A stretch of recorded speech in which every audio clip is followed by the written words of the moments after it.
다음 80번은 이미 살펴봤고 81번 공판 준비기일, 공판 기일의 지정이 이게 이제 2013년도에 국가직에 나왔는데 상당히 까다로운 부분이에요. 그래서 기출이니까 정리하는데 공판 준비기일의 지정과 관련해서는 법원이 합니다.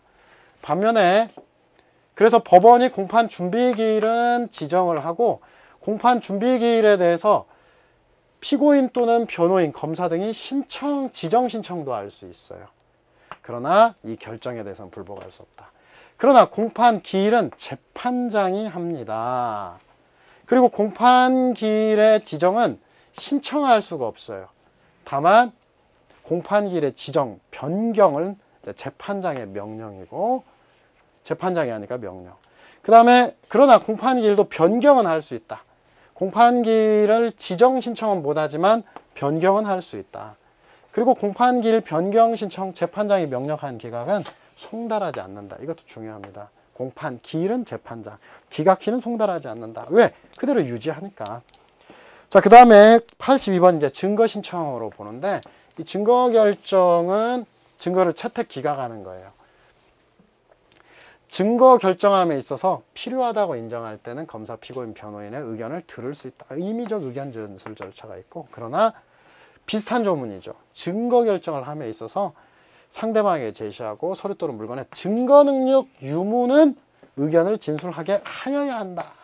그러니까 증거와 관련해서는 의견을 들을 수 있다. 증거 능력이 나오면 들어야 한다. 다만 이게 이제 증거 능력 요건들을 따지는 건데, 이 따지는 거에서 증거동의 간주가 있으면 그럴 필요가 없으니까 안 들어도 좋다는 게 나오고요. 넘어가서 이제 이의 신청입니다. 이의 신청은 아주 많이 나옵니다. 이의 신청과 관련해서는 세 가지. 일단 공판조서의 기재에 대한 이의 신청은 결정 의무가 없고 재판장의 의견을 기재한 조서를 첨부합니다. 반면에 재판장의 소송지휘권 행사에 대한 이의 신청은 법령 위반을 이유로 하고 법원은 즉시 결정 의무가 있다. 그리고 법원이 결정을 하게 되면 이에 대해서는 판결 전 소송 절차에 관한 결정으로 불복이 안 되고 나중에 상소 이유로만 삼을 수 있습니다. 자, 그 다음 증거조사, 증거결정에 대한 이의신청은 같은 조문에 있는 건데, 증거조사에 대한 이의신청은 법령 위반 상당하지 않은 경우, 이게 유일하게 들어가 있어요. 그래서 조상, 그러니까 증거조사에 대한 이의신청은 상당하지 않은 경우가 들어가 있다. 그리고 즉시 결정 의무가 있고 보통 항고 불가능하다는 거 똑같아요. 다음 증거 결정에 대한 이의 신청은 법령 위반을 이유로만 하고 즉시 결정 의무가 있고 보통 항고는 불가능하다. 특히 이제 이 법령 위반 다 들어가는데 증거조사에 대한 이의 신청만 상당하지 않은 경우가 있으니까 조상에서 잘 외워두시기 바랍니다.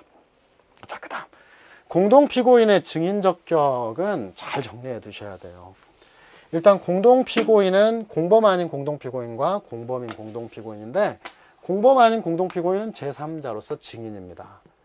그래서 선서 없이 이루어진 공범 아닌 공피의 법정 진술은 증거 능력이 없다. 왜? 증인의 증언이니까. 반면 공범인 공동피고인은 증인이 될 수 없다가 맞아요. 그래서 피고인의 주의에서 벗어나지 않는 한. 그런데 공동피고인이 아니다.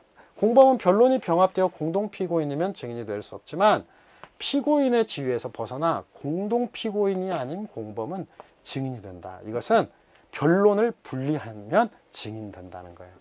변론 분리 시 증인이 된다. 그래서 이렇게 변론 분리 시 증인이 될 수 있다는 것은 대향범인 공범도 변론을 분리하지 않는 한 증인이 될 수 없고, 특수절도의 공범, 갑과 을은 변론이 병합되어 있으면 증인이 될 수 없다. 그러나 변론이 분리되면 증인이 될 수가 있고, 그리고 공동피고인의 진술의 증거 능력, 공범 아닌 공피는 증인이기 때문에 선서가 없다. 그러면 증거 능력이 없어요. 그러나 공범인 공동피고인은 증인이 안 되지만 선서 없이 이루어진 법정 진술은 증거 능력이 있다. 이게 좀 묘합니다. 근데 이와 비교를 해보세요. 피고인은 증인이 될 수 없지만 피고인의 법정 진술은 증거 능력이 있다. 이것과 유사하다라고 하는 거 해서 비교해서 잘 정리를 해두시기 바랍니다. 자, 그 다음 챕터로 넘어가겠습니다. 증인신문과 유도신문, 탄핵신문에서 증인신문 시 주신문, 반대신문, 제주신문까지는 필수적으로 보장이 됩니다. 그러나 제반대신문부터는 재판장의 허가를 받아야 되고, 주신문 시에는 유도신문이 불가능하나 반대신문 시에는 유도신문이 허용된다. 다만 주신문 시라도 피고인, 증인과 피고인의 관계, 증인의 경력, 교유 관계, 다툼 없는 사항, 어떤 반감, 자기 모순 진술, 이런 거. 그 다음에 뭐 다툼 없는 명백한 사안에서는 예외적으로 유도신문이 가능하다. 이거 한번 쭉 읽어보시고요. 넘어가서 증인신문 시에는 주신문, 반대신문 모든 경우에 증인의 신용성, 신빙성을 다투기 위한 탄핵신문은 다 허용이 됩니다. 따라서 탄핵신문이라도 그러나 명예를 훼손하는 내용은 안 된다. 그러니까 증인신문 시에는 유도신문은 주신문 시 안 되고 반대신문 시는 되고 탄핵신문은 다 되고 한 가지만 더 붙여보면은 허용되지 않는 유도신문이라도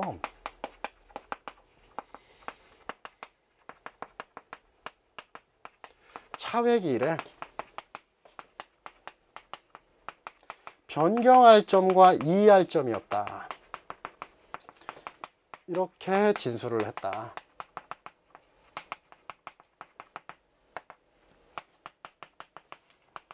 책문권 포기로서 하자가 치유된다. 이게 우리 판례에 있죠. 반면에 이제 피고인 신문과 유도 신문, 탄핵 신문인데 피고인 신문에서는 주신문, 반대 신문, 언쟁유라도 유도 신문은 허용되지 않는다. 이것은 진술 거부권 때문에 그렇습니다. 그러나 피고인 신문도 증인 신문에 준해서 탄핵 신문은 언제라도 가능합니다. 자, 87번의 범죄 피해자를 위한 제도는 이미 정리를 했고요.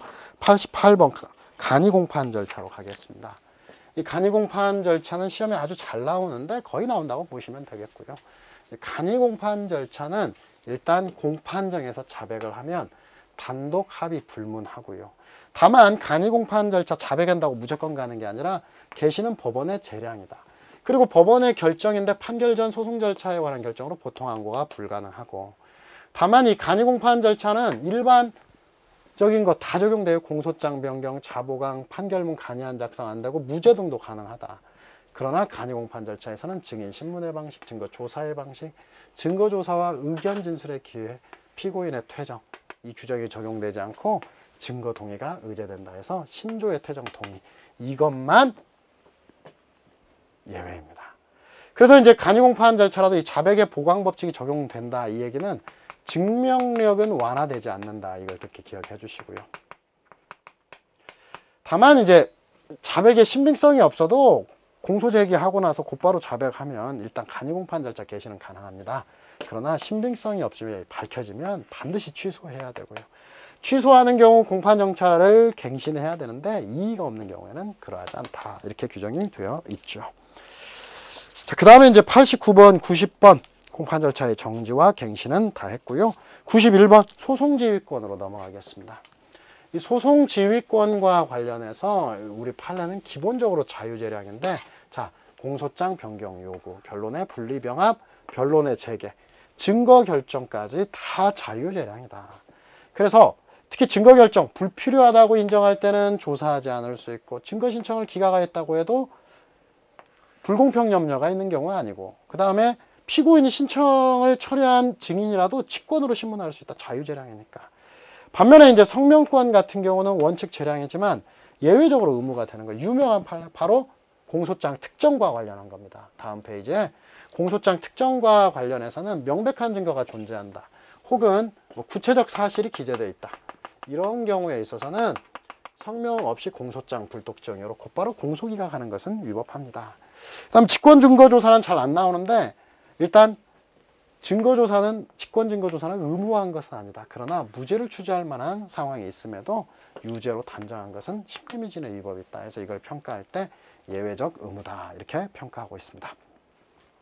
이어서 국민참여재판에 관한 문제. 국민참여재판은 정리할 게 여러 가지인데 그 중에 하나 이제 하자치유에 대한 것만 좀 정리를 하자면, 먼저 국민참여에서 배제 결정은 즉시 항고가 가능하고, 배제 결정 없는 것만으로도 개시하는 게 원칙이래요. 다만 개시 결정을 했어도 불복이 불가능하다. 배제에 대해서는 즉시 항고, 개시에 대해서는 불복이 없도록 하는 것은 가급적 국민참여재판을 하도록 하는 취지고, 그래서 피고인이 국민참여재판을 희망했음에도 불구하고 배제 결정 없이 통상공판 절차, 일체의 소송행위는 무효인데, 다만 국민참여재판을 받을 권리는 헌법상 기본권이라고 볼 수 없다는 게 우리 판례고, 또한 국민참여재판은 피고인의 의사를 존중하니까 어떻게 충분한 안내와 상당한 숙고의 시간을 부여하였다면 하자가 치유될 수 있다. 그런데 항소심 1회 공판길에서 그냥 국민참여 희망의사를 묻자 이의 없다, 이 정도로는 안 됐고, 그러나 판결 선고기일까지 연기하고 다시금 안내서 송달 숙고의 시간을 부여했는데 이의 없다 진술하면 하자가 치유된다. 이게 딱 한 건 있어요, 하자 치유가.